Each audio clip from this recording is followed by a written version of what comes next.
নমস্কার বন্ধুরা, তোমরা সবাই কেমন আছো? আশা করছি অনেক ভালো আছো, আর আমিও কিন্তু ভালোই আছি। তো আজকে দেখো, খুব সুন্দর একটা রেসিপি তোমাদের সাথে নিয়ে চলে এসেছি।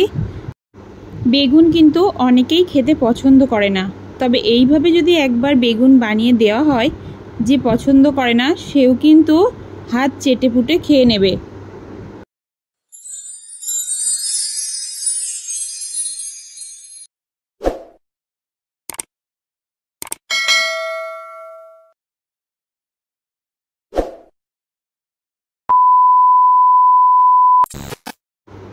তো চলো বেশি কথা না বলে দেখে নিই যে আজকে এই বেগুনের রেসিপিটা বানাতে আমাদের ঠিক কি কি দরকার পড়ছে।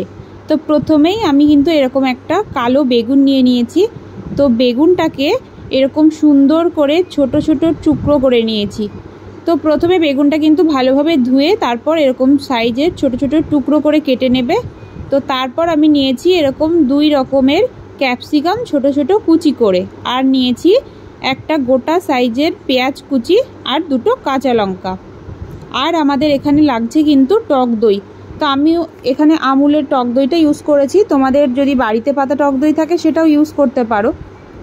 তো এরপর কিন্তু আমি একটা কড়াইতে তেল বসিয়ে গরম করে নিলাম, আর তেলের মধ্যে দিয়ে দিলাম অল্প একটু কালো জিরে। তো কালো জিরেটা দেওয়ার কারণ হচ্ছে ফ্লেভারটা খুব ভালো আসবে সেই জন্য। তো কালো জিরেটা যাতে পুড়ে না যায়, দেওয়ার সাথে সাথেই কিন্তু এরকম বেগুনগুলো আমরা দিয়ে দেব। আর বেগুনগুলো কিন্তু এপিট ওপিট করে ভালোভাবে ভেজে নেব। তবে বেগুনটা কিন্তু আমি নুন হলুদ মিশিয়ে ভাজবো না, নর্মালি ভেজে নেব। তো চলো এক এক করে বেগুনগুলো আমরা ভেজে নিই প্রথমে।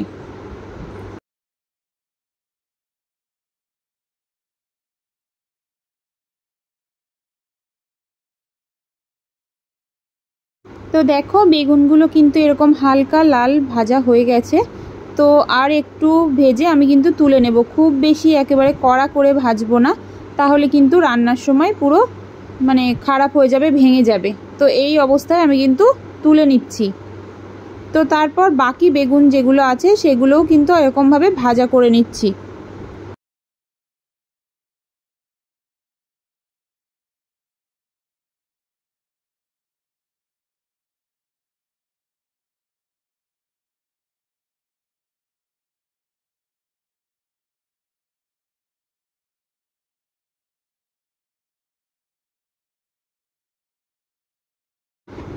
তো বেগুনগুলো কিন্তু আমাদের ভাজা কমপ্লিট হয়ে গেছে। এবার কড়াইতে যে অল্প পরিমাণ তেল ছিল তার মধ্যেই কিন্তু আমি দিয়ে দিলাম 2টো কাঁচা লঙ্কা, আর গোটা যে পেঁয়াজ কুচি করে রেখেছিলাম একটা, সেটাই দিয়ে দিলাম এখানে। দিয়ে পেঁয়াজ আর কাঁচা লঙ্কাটা খুব ভালোভাবে কিন্তু ভেজে নিতে হবে প্রথমে। তো তার মধ্যে একটু দিয়ে দেবো হালকা একটু লবণ, যাতে পেঁয়াজটা খুব তাড়াতাড়ি আর কি গলে যায়। তো লবণ দিয়ে খুব ভালো করে পেঁয়াজটা কিন্তু ভালো করে ভাজা করে নিতে হবে। তো এর মধ্যে একটু হলুদও অ্যাড করে দেব, অল্প একটু করে পেঁয়াজ হলুদ পরে আবার দেব মশলার সময়, কিন্তু এখন একটু হালকা করে দিয়ে ভালো করে ভেজে নেব কিন্তু এটা প্রথমে।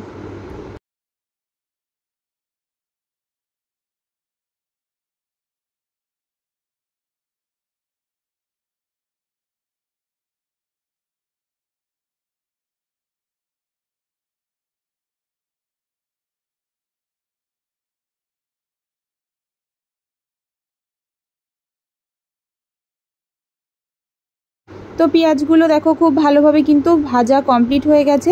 এই পর্যায়ে কিন্তু ক্যাপসিকাম কুচিগুলোও দিয়ে নেব, আর ক্যাপসিকাম কুচিগুলো দিয়ে পেঁয়াজের সাথে খুব ভালোভাবে মিশিয়ে কিন্তু আবারও আমরা একটু সময় ধরে ভাজা করে নেব।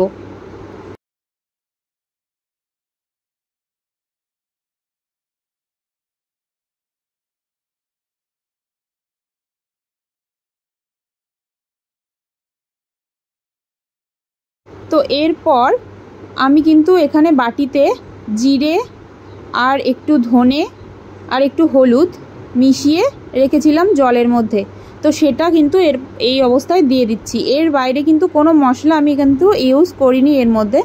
তো যেহেতু সরাসরি তেলের ওপর দিলে মশলা পুড়ে যাবে, তো সেই জন্য অল্প একটু হাফ চামচ জিরে, হাফ চামচ ধনে আর একটু হলুদ গুঁড়ো জলের সঙ্গে মিশিয়ে রেখেছিলাম বাটিতে। তো সেটা কিন্তু দিয়ে খুব ভালোভাবে আবারও দেখো পেঁয়াজ আর ক্যাপসিকাম সঙ্গে খুব ভালো করে মিশিয়ে নিচ্ছি।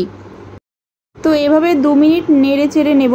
তো দেখো খুব সুন্দরভাবে কিন্তু মশলা থেকে তেলটা ছেড়ে এসেছে, দেখেই বুঝতে পারছো। তো এই পর্যায়ে কিন্তু আমি টক দইটা ইউজ করব। টক দইটা আগে থেকে একটা বাটিতে ফেটিয়ে রেখেছিলাম। তো খুব বেশি ইউজ করব না, এখানে 2 চামচ মতো টক দই কিন্তু ইউজ করব। তো টক দইটা দিয়ে এটার সঙ্গে খুব ভালোভাবে মিশিয়ে নেব আবার।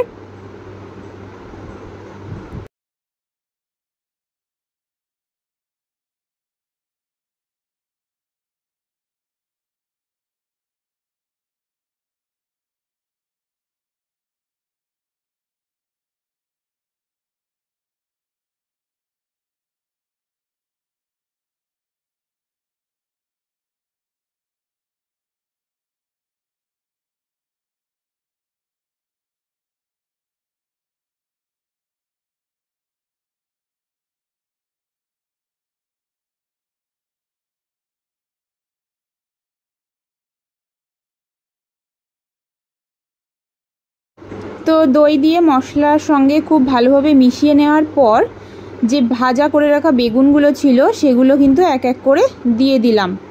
দিয়ে খুব আস্তে আস্তে কিন্তু এটা মেশাতে হবে। খুব তাড়াহুড়ো করলে কিন্তু বেগুনগুলো সব ভেঙে যাবে আর খেতেও ভালো লাগবে না, দেখতেও ভালো লাগবে না। তো খুব আস্তে আস্তে কিন্তু বেগুনের সাথে ক্যাপসিকাম আর পেঁয়াজের যে মশলার গ্রেভিটা আছে সেটা কিন্তু আস্তে আস্তে করে নেড়েচেড়ে মিশিয়ে নিতে হবে। আর এই কাজটা কিন্তু খুবই ধীরে করতে হবে, এই সময় কোনো তাড়াহুড়ো করলে কিন্তু হবে না। তো চলো খুব ভালোভাবে কিন্তু মিশিয়ে নিই এটা।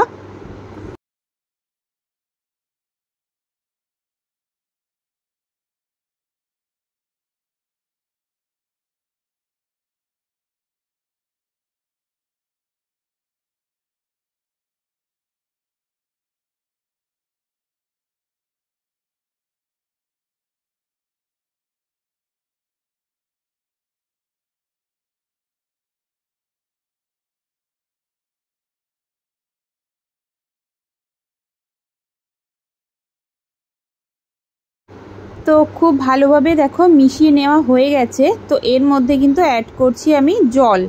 তো খুব বেশি জল দেব না, যেটা দরকার সেরকমই দেব, যেহেতু এটা একটু গ্রেভি গ্রেভি থাকবে। তো সেই জন্য খুব বেশি ঝোল করার কিন্তু দরকার নেই। তো আমি অল্প একটু জল দিয়েছি। তো এরপর কিন্তু 10 মিনিট মতো এটা আমি ভালোভাবে ফুটিয়ে নেব।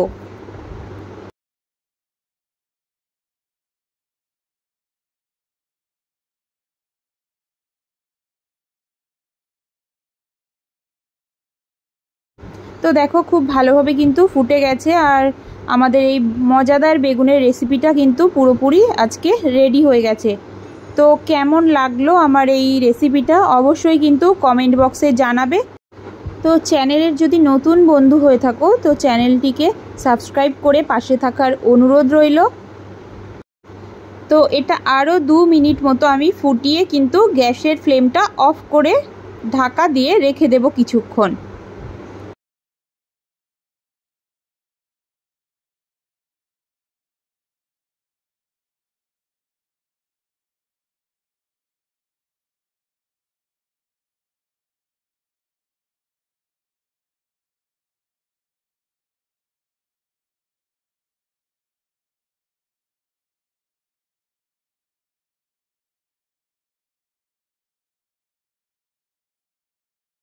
A few minutes later.